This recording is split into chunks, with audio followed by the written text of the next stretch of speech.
আমার ভাইয়েরা, বাবারা, বন্ধুরা, আল্লাহ পাক রব্বুল আলামিন পবিত্র কুরআনুল কারীমের মধ্যে বলেন, ইয়া আইয়ুহাল্লাযীনা আমানু লা তুলহিকুম আমওয়ালুকুম ওয়ালা আওলাদুকুম আন যিকিরিল্লাহ।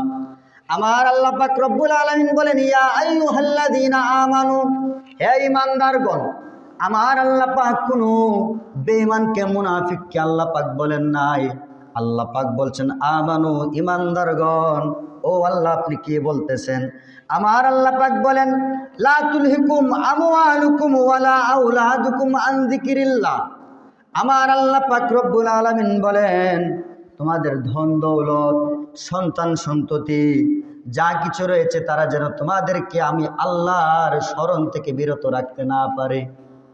আল্লাহ পাক বলতেছে, তোমাদের ধন দৌলত, সন্তান সন্ততি যা আছে, তারা যেন আমি আল্লাহর জিকির থেকে তোমাদেরকে বিরত রাখতে না পারে।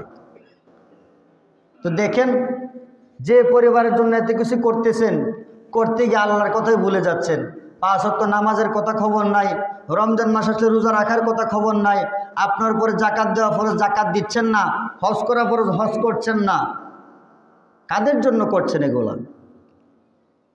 আল্লাহ পাক নিষেধ করছে, এই ধন দৌলতের মায়ায় পড়ে, সন্তান সন্ততির মায়ায় পড়ে আমি আল্লাহর স্মরণ থেকে তোমরা ভুলে যেও না, আমি আল্লাহকে ভুলে যেও না। আমার বন্ধুরা রে, আমার আল্লাহ পাক রব্বুল আলামিন তারপর বলেন, ওয়া মান ইয়াফআল যালিকা ফাউলাইকা হুমুল খাসিরুন।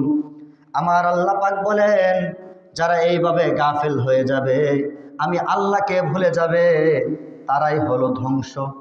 তাদের জন্য কি? ধ্বংস। তারা নিজেরাই নিজেদের জন্য ধ্বংস ডেকে আনে। অর্থাৎ আল্লাহর কথা মানেন, আল্লাহকে ভুলে যেন না। যদি নিজে ভুলে যান, নিজের জন্য নিজেই ধ্বংস ডেকে আনলেন, নিজেকে নিজে ক্ষতিগ্রস্ত করলেন।